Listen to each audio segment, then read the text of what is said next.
Buenas noches amigos y amigas, hoy este día 17 de marzo del año en curso 2024 con el gusto eterno de siempre de poder, de poder razonar lo que sucede y pasa en nuestra realidad externa e interna, y por esta ocasión pondremos sobre la mesa mental el siguiente tema, y es en relación pues a tres pilares que son muy importantes que se manifiesten en la vida humana. Se requieren tres pilares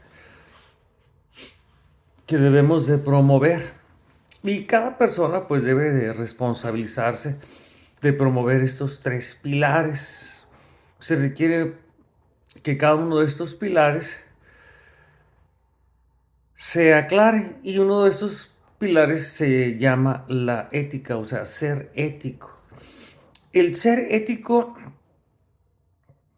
pues implica demasiadas cosas en nuestro comportamiento y manifestación de nuestro ser espiritual, porque el espíritu se manifiesta en virtudes, y hablar de Dios significa hablar de creencias.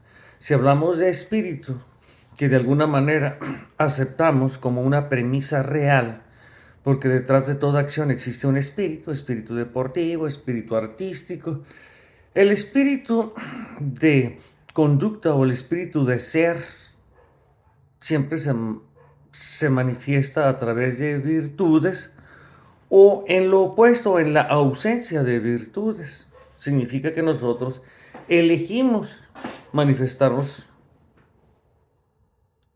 en una forma de ser virtuosa o en una forma opuesta de no serlo. De igual forma, nuestra segundo pilar es lo moral.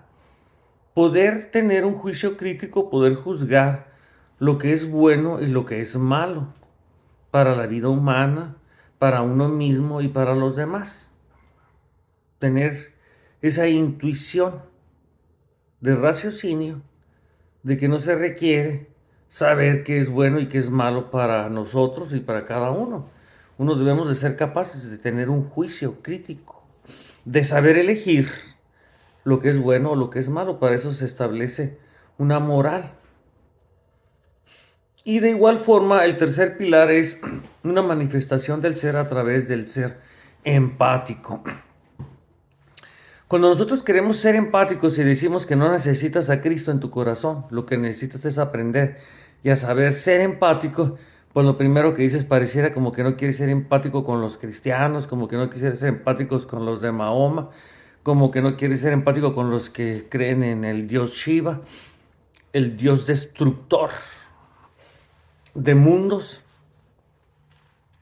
Pues lo que en última instancia debemos de destruir en nuestros constructos mentales son aquellas ideas que pues son tóxicas, ¿no? En un momento dado pudiéramos etiquetarlas, o sea, que no generan una vibración o una sensación de paz, tranquilidad, sino que alteran nuestros estados de ánimo. Entonces, debemos dejar claro que ciertas ideas y ciertos pensamientos, a la hora de que se manifiestan en el ser a través del actuar, de cómo somos, pues nos delatamos, o sea, nos delatamos en ausencia de virtudes, o nos delatamos con cierta virtud de ser respetuosos, ser responsables, de no mentir, porque también existen las formas del no ser. No hay que ser mentirosos, no ser rateros, no hay que ser tramposos, no hay que ser traidores. Las formas del no ser, como lo diría Aristóteles cuando estudia este concepto del ser, que es precisamente el espíritu es el ser. ¿Y qué puede ser? Pues nosotros elegimos lo que querramos ser y cómo vamos a manifestar al ser. Esa es la parte del espíritu, es la parte espiritual, que en última instancia pues no tenemos duda que aparte de tener el ego cuerpo en el cual estamos encarnados, pues detrás de esta fachada pues existe un espíritu que cada quien va determina que lo gobierna a sí mismo. No sé con qué espíritus qué espíritus te gobiernan, ¿no? El espíritu de ser empático, o sea, es un espíritu que nos enseña a poder entender y comprender a los demás. Nos enseña los principios de Buda, a ser compasivos, los principios de Cristo, de amar. Pero ¿qué significa amar? Porque muchas personas no tienen claro qué es amar. Se trata precisamente de que brindes tu vida y vivas dedicado para los demás. Amar es brindar apoyo, ayuda. Y la mejor ayuda que podemos brindarnos unos a otros es a que todos razonemos, que no nos ataquemos, pues, o sea, que no estemos en competencia, sino que seamos colaboradores con la razón.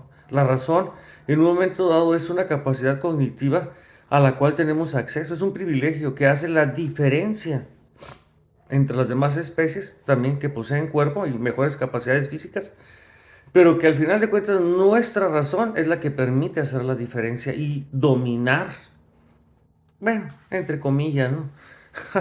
Lo que sucede y pasa, o sea, en este mundo, ¿no? Al final de cuentas, esa razón de la cual hacemos uso, se tiene dos caminos a elegir. Nosotros razonamos en la subjetividad en la cual vivimos y estamos, y no podemos dejar de vivir ahí. Todos vivimos en una subjetividad. La única forma de en un momento dado, por un periodo de tiempo, según razonemos, y si lo razonamos objetivamente, eso implica utilizar un camino que ya determinado, que ya la tiene claro la filosofía, que tienes que cumplir con los principios de lógica, de principio de identidad, principio de contradicción, principio de tercero excluido, y poder ah, saber fragmentar en piezas la información para poder analizar. Recuerden que analizar significa fragmentar y a la vez significa cuestionar y preguntar la causa por la cual ese efecto, como manifestación material o de cualquier tipo o índole, se está manifestando. Buscamos siempre las causas de ese pedazo de información o de ese pedazo de pieza. Es como cuando una bala, ¿no? Se destruye, pues tienes pedazos de información y al último se hace un análisis y se puede hacer una unión de información que permite implementar y a la vez complementar. Entonces ya podemos tener una idea, un entendimiento. Es muy importante que se entienda que el único momento en que podemos ser objetivos es cuando razonamos por el camino que la misma razón subjetiva tuvo que reglamentar, por decirlo así, de una forma que fue cuando nació la ciencia. La ciencia nació de la afirmación, o sea, Dios existe y mi mayor evidencia es que yo no tengo duda.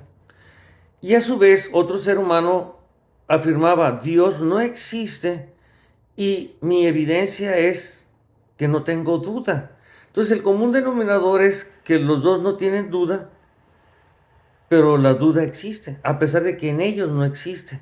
Entonces, lo único que queda para no darle la razón ni a uno ni al otro es la duda.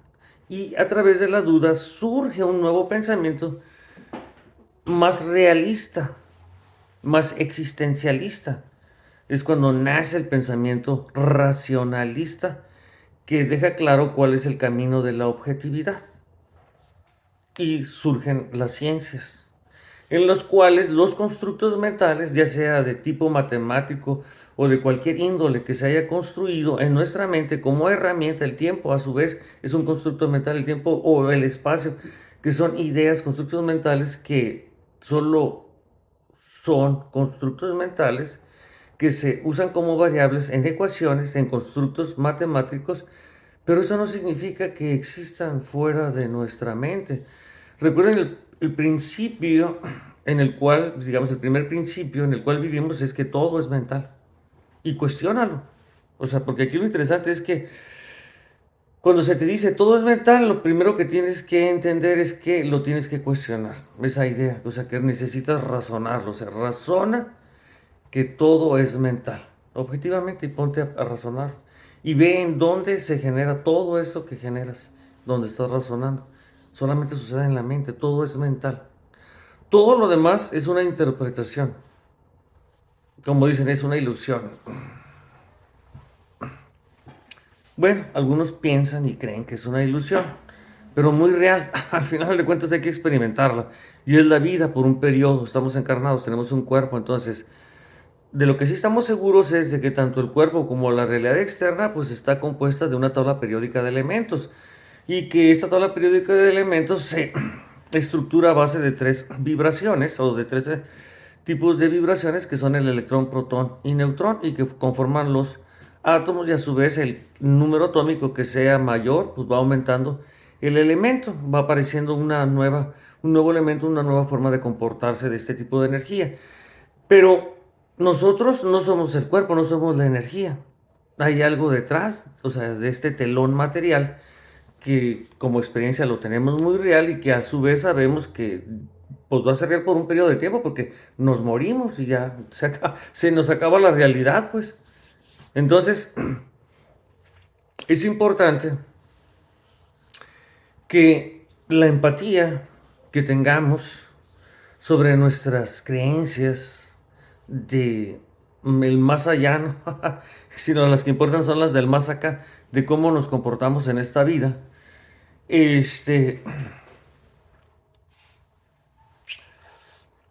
podamos independientemente vivir en esta letra de esta canción. Digo, me gustaría que alguien hiciera una canción con esta frase, ¿no? O sea, y que la cantara de la siguiente manera, o sea, que nuestras diferencias, no importa cuántas sean, cada vez nos unan más.